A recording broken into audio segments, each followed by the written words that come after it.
ഞാൻ എപ്പോഴും സ്വപ്നത്തിൽ കാണുന്ന ഒരാളുണ്ട്. അയാൾ ആരാണെന്നോ അയാളുടെ മുഖം എങ്ങനെയാണെന്നോ എനിക്കറിയില്ല. But he's got green eyes.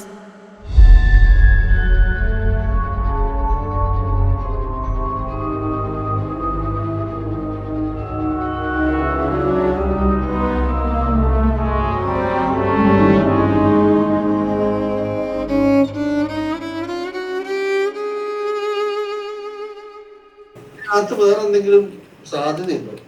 ഇപ്പൊ ഇതിൽ ചില ഓപ്പൺ നോട്ട്സ് വരുന്നുണ്ട്. ഓപ്പൺ നോട്ട്സ് വരാണെങ്കിൽ നമുക്ക് ആ ഫീൽ എടുക്കാൻ ഇച്ചിരി ബുദ്ധിമുട്ടാ. കാരണം എസ്പെഷ്യലി ക്രോമാറ്റിക്സ് ഇങ്ങനെ അധികം വരണേ.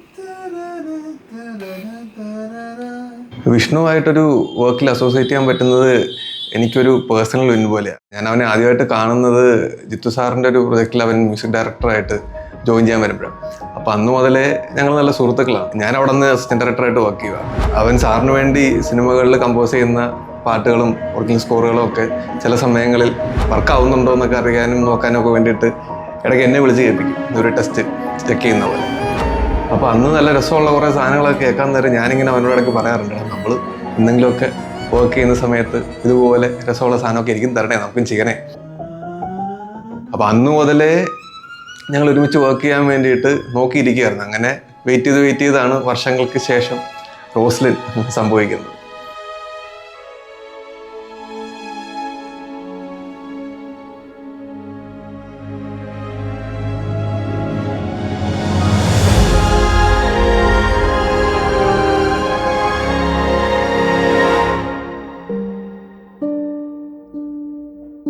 വിനായകും സുമേഷും ഞാനും സുഹൃത്തുക്കളായതുകൊണ്ട് തന്നെ നമ്മുടെ 3 പേരുടെ ഇടയിൽ നല്ലൊരു ബോണ്ട് ഉണ്ട്. അത് നമ്മുടെ ഈ ഫൈനൽ പ്രൊഡക്റ്റിനെ ഭയങ്കരമായിട്ട് ഇമ്പാക്റ്റ് ആയിട്ടുണ്ട്. വിഷ്ണുവിനെ സംബന്ധിച്ചിടത്തോളം ഒരു വർക്ക് കിട്ടുമ്പോൾ കംപ്ലീറ്റ് ചെയ്ത് തിന്നുക. ഒരുപാട് സമയം എടുത്തിട്ടാണെങ്കിൽ ആ കഥയ്ക്കുള്ളിൽ ഇന്ന ഈ കഥാപാത്രങ്ങൾ ഇമോഷൻസിലൂടെയൊക്കെ സഞ്ചരിച്ച് മ്യൂസിക് ചെയ്യുന്ന അധികം പേരെ ഞാൻ കണ്ടിട്ടില്ല.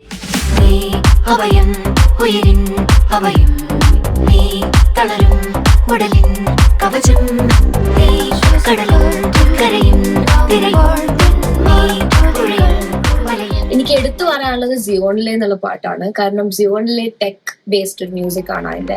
ആൻഡ് എന്റെ പ്രായം കാരണമായിരിക്കാം, I really like tech music. And I was not expecting them to make ഒരു tech music for Roslin, considering the story. നമ്മൾ സ്ക്രിപ്റ്റ് ഒക്കെ വായിച്ചിട്ട് എനിക്ക് ആ ഫീൽ കിട്ടിയില്ല. അപ്പോൾ അത് കഴിഞ്ഞ് പക്ഷെ സീരീസിലൂടെ വന്നപ്പോൾ I was like wow, the tempo increasing, the സീൻസിലെയും സീരിയസ്നെസ് ഇൻക്രീസ് ആയിക്കൊണ്ടിരിക്കുകയാണ്. So I felt like it was just made for each other, the scenes and the song. പുള്ളി ചെയ്ത കൂമൻ, വിഷ്ണു ശ്യാം ചെയ്ത കൂമൻ അന്ന് വളരെ ശ്രദ്ധിക്കപ്പെട്ടു. നേരിന്റെയും ബാക്ക്ഗ്രൗണ്ട് സ്കോറിനെ കുറിച്ച് ഭയങ്കരമായിട്ട്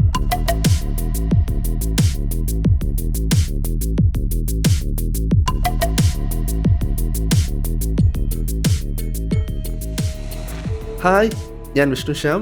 I am the music composer for the Jio Hotstar special secret stories Roslin.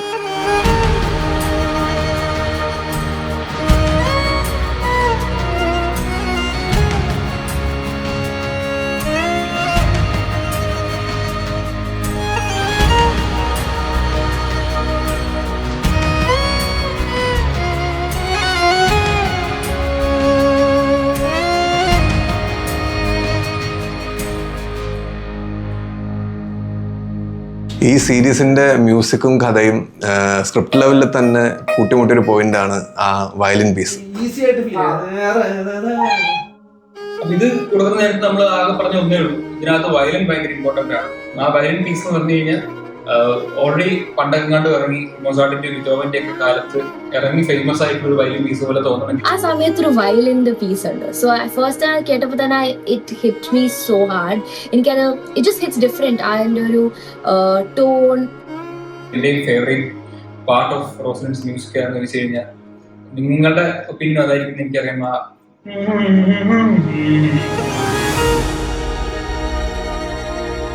the emotion that it evokes in me is something I cannot put into words.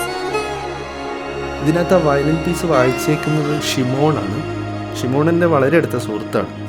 ഒത്തിരി വർഷമായിട്ട് എൻ്റെ മ്യൂസിക്കിൻ്റെ ഒരു മേജർ പാർട്ടാണ് ഷിമോണിൻ്റെ വയലൻസ്. ഇപ്പോഴും ഷിമോൺ അദ്ദേഹം റഫായിട്ട് റെക്കോർഡ് ചെയ്ത് തന്ന ആ വയലിൻ പീസ് തന്നെയാണ് നമ്മൾ ഇന്ന് ഇതിന്റെ ഫൈനലിലും ഉപയോഗിച്ചത്. അതിനുശേഷം അത് ഫെയർ ആയിട്ട് പലതവണ അദ്ദേഹം റെക്കോർഡ് ചെയ്ത് അയച്ചെങ്കിൽ പോലും നമ്മളുടെയൊക്കെ ഫേവറേറ്റ് ആയിട്ട് ആ സമയത്തേക്ക് ഇതിന്റെ റഫായിട്ട് വായിച്ചെന്ന് അതേ സ്ഥാനം മാറിക്കഴിഞ്ഞു.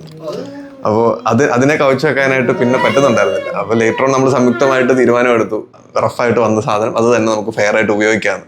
അതുകൊണ്ട് ഇപ്പം ശ്രദ്ധിച്ച് നോക്കിക്കഴിഞ്ഞാലും ആ പോർഷനിൽ നമുക്ക് കേൾക്കാൻ പറ്റും ഇതിന്റെ റഫായിട്ട് റെക്കോർഡ് ചെയ്ത കാരണമുള്ള നോയ്സും ചെറിയ ചെറിയ ക്രാക്കുകളും ഒക്കെ ആസ് സച്ച് ഇപ്പോഴും അതിലുണ്ട്.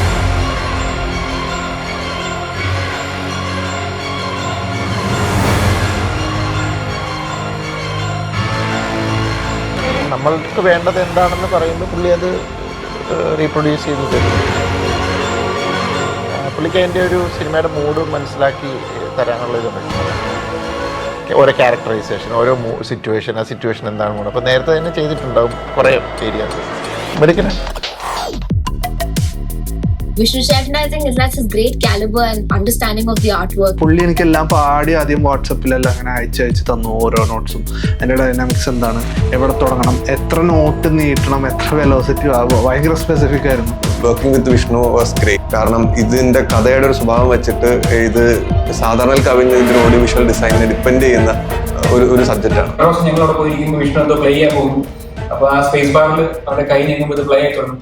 എന്താണെന്നുള്ള ക്യൂരിയോസിറ്റിയിലാണ് ഞങ്ങൾ എപ്പോഴും പോകുന്നത്. ഞാനിപ്പോഴും ഒരു മ്യൂസിക് ചെയ്യുമ്പോൾ ഉറപ്പുവരുത്താൻ നോക്കുന്ന ഒരു കാര്യം, നമ്മുടെ മ്യൂസിക് ഒരാൾ കേട്ട് കഴിയുമ്പോൾ it should be able to do something to your soul. നമ്മുടെ ഹൃദയത്തെ തൊടുവാന്നൊക്കെ പറയില്ലേ, അതുപോലെ നമ്മുടെ ഉള്ളിലൊരു ഇമ്പാക്റ്റ് ഉണ്ടാക്കാൻ പറ്റിക്കഴിഞ്ഞാൽ ആസ് എൻ ഓഡിയൻസ് നമ്മളിപ്പോൾ ഒരു സിനിമ കണ്ടു കഴിഞ്ഞാൽ പിന്നെ ഒത്തിരി വർഷങ്ങൾക്ക് മുന്നേ കണ്ടാണെങ്കിൽ പോലും എന്തൊക്കെ മറന്നു കഴിഞ്ഞാലും what the music made you feel അത് ലൈഫ് ലോങ് ഓർത്തിരിക്കും.